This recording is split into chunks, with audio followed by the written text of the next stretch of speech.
एनसीईआरटीच्या पुस्तकामध्ये जो मराठा साम्राज्याचा नकाशा होता तो राजस्थानी लोकांच्या आणि तिथल्या अनेक संस्थानांच्या हट्टामुळे शेवटी काढला गेला। आता राजस्थानमधले लोक पुन्हा एकदा एकत्र आलेत मराठीच्या विरोधात आणि त्याबद्दलचे अनेक व्हिडिओ आता आजकाल तुम्ही बघितलेले असतील, ज्यामध्ये राजवीर सर आणि इतर अनेक लोक या मुद्द्यावरती जोरजोरात बोलतायत की मराठीची सक्ती करायची गरज नाही। खरं तर राजस्थानमध्ये मराठी भाषेची कुठेही सक्ती झालेली नाही, पण तरी देखील अशा पद्धतीने पोर्ट्रे केलं जातंय एकूणच की राजस्थानवरती मराठी भाषा लादली गेलेली आहे। नेमकं काय घडलंय ते मी तुम्हाला पुढे सांगणारच आहे, पण प्रत्यक्षात राजस्थानमध्ये राजस्थानी भाषाच शिकवली जात नाही किंवा तिला तेवढा मान सन्मान तिथल्या लोकांनी कधी मिळवूनच दिला नाही। आता जी मराठी तिथं येते आहे त्या मराठी येण्याचं कारण काय आणि ती कशा पद्धतीने आली हे आपण समजून घेऊया। आता जे तिथले राज्यपाल आहेत जे मराठी आहेत त्यांच्या विरोधात तिथं निदर्शनं चालू आहेत, त्यांच्या विरोधात तिथं रोज काहीतरी कार्यक्रम होत आहेत। एक प्रकारे महाराष्ट्राच्या विरुद्ध किंवा मराठीच्या विरुद्ध, मराठ्यांच्या विरुद्ध राजस्थानच्या मनात किती घाण आहे हे एकूणच मागच्या वर्ष दोन वर्षाच्या सगळ्या गोष्टींच्या वरून दिसून येतं आणि अशा पद्धतीचे सारखे काही ना काही व्हिडिओ समोर येत असतात ज्यामध्ये राजस्थानी लोक हे नाकारायचा प्रयत्न करतात की मराठ्यांनी राजस्थानवर राज्य केलेलं किंवा राजस्थानच्या राज्यकर्त्यांनी मराठ्यांचं मांडलिकत्व पत्करलेलं। पण सध्याचा मुद्दा काय आहे ते थोडक्यात समजून घेऊया। 31 जुलै 2024 ला महाराष्ट्राचे एक महत्त्वाचे नेते असणारे हरिभाऊ बागडे यांची राजस्थानचे राज्यपाल म्हणून निवड झालेली होती, म्हणजे तेव्हापासून ते राजस्थानचे राज्यपाल आहेत। आता हरिभाऊ बागडे तिथं गेल्यानंतर मधल्या 1-2 वर्षाच्या काळामध्ये काही महत्त्वाच्या घटना घडल्या, त्यामध्ये मराठी भाषेला अभिजात भाषेचा दर्जा मिळाला। मधल्या काळात देवेंद्र फडणवीसांनी जाऊन JNU मध्ये मराठी भाषा अध्ययन केंद्राचं उद्घाटन केलं। या सगळ्या गोष्टींचा प्रभाव एक प्रकारे असा झालाय की मराठी भाषा ही भारतीय स्तरावरती एक महत्त्वाची भाषा ठरते आहे। आता या मधल्या काळात आणखी एक गोष्ट झाली ती म्हणजे जुलै महिन्यामध्ये महाराष्ट्राचे शिक्षण सचिव हरिभाऊ बागडेंना जाऊन राजस्थानमध्ये भेटले आणि तिथं जाऊन त्यांनी एक पत्र दिलं की राजस्थानचे अनेक लोक महाराष्ट्रात राहतात, मग रोजगाराच्या निमित्तानं, व्यवसायाच्या निमित्तानं ते इथं राहत असतात, त्यांना मराठी भाषेचं ज्ञान असणं गरजेचं आहे। याच्यासाठी राजस्थानमध्ये देखील मराठी भाषा शिकवली जावी आणि मराठी भाषा ही अभिजात भाषा आहे, त्यामुळं मराठी भाषेची जशी आता काही प्रकारची सक्ती किंवा वर्किंग नॉलेजची सक्ती रिक्षा चालकांच्यावर केलेली आहे तशा प्रकारची कोणतीही सक्ती नाही, पण किमान ऐच्छिक अध्ययन केंद्र मराठी भाषेचं राजस्थानमध्ये निर्माण करावं अशी त्यांनी विनंती केली। या विनंतीनुसार मग राज्यपाल हे जनरली आपल्याला माहिती आहे की प्रत्येक राज्यपाल हा तिथल्या राज्यातल्या सगळ्या युनिव्हर्सिटीचा चान्सेलर असतो, म्हणजे कुलपती असतो आणि राज्यपालांनी मग अशा प्रकारचा एक आदेश आपल्या राज्यातल्या सर्व जी विद्यापीठ आहेत त्यांच्यासाठी काढला आणि त्यांना सांगितलं की तुमच्या राज्यामध्ये मराठी भाषा अध्ययन केंद्र चालू करा, जे ऐच्छिक असतील, ज्यांना मराठी भाषा शिकायची आहे ते शिकतील। अशा प्रकारचा निर्णय खरं तर सरकारनं घ्यायला पाहिजे आणि राज्यपालांनी याच्यामध्ये लुडबुड करू नये किंवा आगाऊपणा करू नये असं धोरण आता तिथल्या काँग्रेस जे विरोधी पक्षात आहेत त्यांनी सांगितलं आणि काँग्रेसने याच्याबद्दल मग एक प्रकारचं आंदोलन करायचा प्रयत्न चालू केला। आता याच्यामध्ये त्यांचं असं म्हणणं आहे की राजस्थानमध्ये राजस्थानी भाषा ही पहिल्यांदा शिकवली पाहिजे, मराठी भाषा शिकवायची गरज नाही।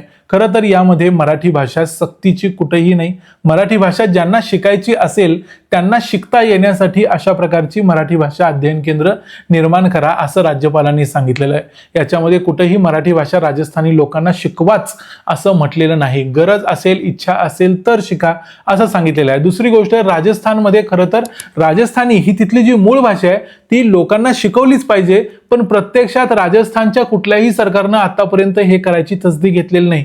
इथं आणखी काही महत्त्वाच्या गोष्टी सांगतो, पण राजस्थानच्या 4च विद्यापीठामध्ये राजस्थानी भाषा शिकवली जाते किंवा राजस्थानी भाषेचे अध्ययन केंद्र आहेत।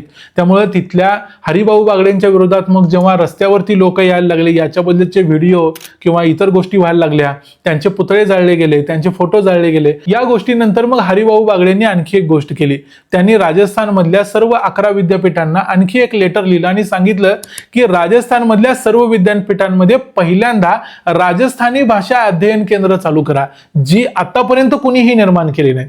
त्यामुळे हरिभाऊ बागडेंनी नंतर जुलै महिन्याच्या शेवटी जेव्हा एक व्याख्यान दिलं तिथल्या राजस्थानच्या गौरव समारोहामध्ये, ते म्हणाले की मी मराठीचा मुद्दा काढला, मराठीच्या मुद्द्यावरती जे बोललो त्याच्यानंतर किमान राजस्थानातले झोपलेले लोक जागे झाले आणि ते राजस्थानी भाषेचा हट्ट करायला लागले। आजपर्यंत तुम्ही सगळे झोपलेले होतात का?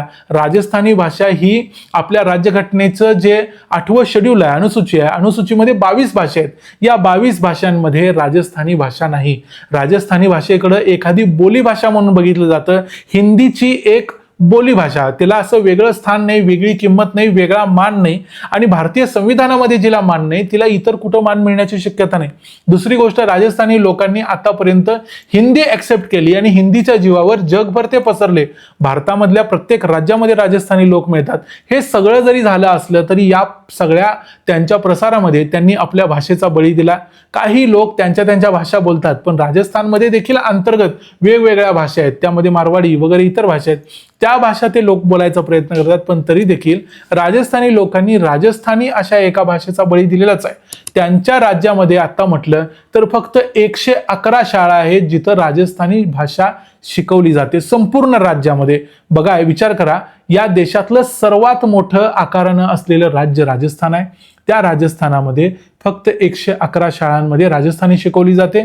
4 विद्यापीठांमध्ये राजस्थानी अध्ययन केंद्र आहेत आणि 11वी 12वीला ज्याला शिकायचे किंवा पुढे ज्याला शिकायचे अशी फक्त तिथंच शिकता येते, बाकी कुठे शिकताच येत नाही. त्यामुळे राजस्थानी लोकांनीच राजस्थानी भाषा मारली आणि आता मराठी भाषा शिका जर इच्छा असेल तर, असं म्हटल्यानंतर मग हे लोक आंदोलनाला बसले. ह्याला म्हणतात दुटप्पी भूमिका आणि याला म्हणतात ढोंगीपणा.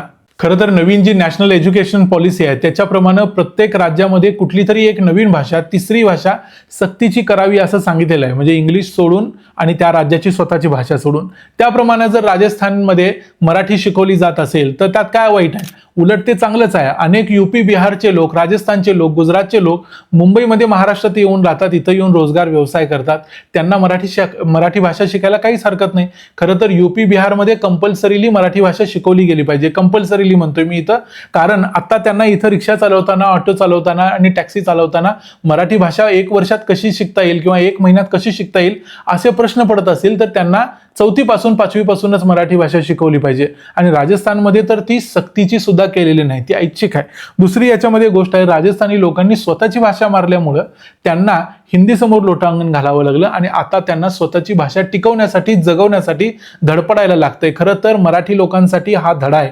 मराठी लोकांना, अनेकांना असं वाटतंय की आपल्या महाराष्ट्रामध्ये अंतर्गत भागामध्ये, खेड्यांमध्ये, जिल्ह्याच्या छोट्या छोट्या सेंटर्समध्ये मराठी भाषा बोलली जातेच की, मग मुंबईमध्ये नाही बोलली तर काय फरक पडतोय? त्यांना हे सांगायचं आहे, राजस्थानी लोकांनी ह्याच हट्टापायी किंवा असाच काहीतरी आगाऊपणा करून आपली भाषा आणि आपली अस्मिता, आपली संस्कृती गमावली आणि त्यांनी इतर काही पैसा मिळवला, इतर काही गोष्टी मिळवल्या असल्या तरी त्यांची भाषा मात्र त्यांनी गमावली. त्यांची भाषा भारतीय संविधानामध्ये 8व्या अनुसूचित नाही. हा त्यांचा खूप मोठा पराभव आहे. त्यामुळे आज मराठी भाषेच्या विरोधात, मराठी भाषेच्या द्वेषातून, मराठी लोकांच्या द्वेषातून मराठ्यांनी त्यांच्यावरती राज्य केलं हे नाकारून महाराष्ट्राच्या विरोधात राजस्थानमध्ये जो द्वेष दिसायला लागलाय, या द्वेषापेक्षा खरं तर राजस्थानी लोकांनी आपल्या अस्मितेसाठी, आपल्या संस्कृतीसाठी आणि आपल्या भाषेसाठी एकत्र येऊन ती पुढे न्यावी. खरं तर महाराष्ट्राचा त्यांना पाठिंबाच असेल. राजस्थानमध्ये राजस्थानी कंपल्सरी होत असेल तर महाराष्ट्र त्यांना पाठिंबाच देईल. महाराष्ट्र असं कधीच म्हणणार नाही की तुम्ही राजस्थानमध्ये राजस्थानी बोलू नका. ती बोललीच पाहिजे, ती गरजच आहे. प्रत्येक राज्यानं आपापल्या भाषा टिकवण्यासाठी प्रयत्न करायला पाहिजेत. जे तामिळनाडूमध्ये केलं जातं, आंध्र प्रदेशमध्ये केलं जातं, तेलंगणामध्ये केलं जातं, ह्या गरजेच्या गोष्टी आहेत आणि त्या त्यांच्याकडून, साऊथ इंडियन स्टेट्सकडून शिकल्याच पाहिजेत असं आमचं मत आहे. या मुद्द्यावरती तुमचं काय मत आहे ते आम्हाला कमेंट्समध्ये जरूर सांगा. व्हिडिओ आवडला असेल तर व्हिडिओला लाईक करा, चॅनलला सबस्क्राईब करा.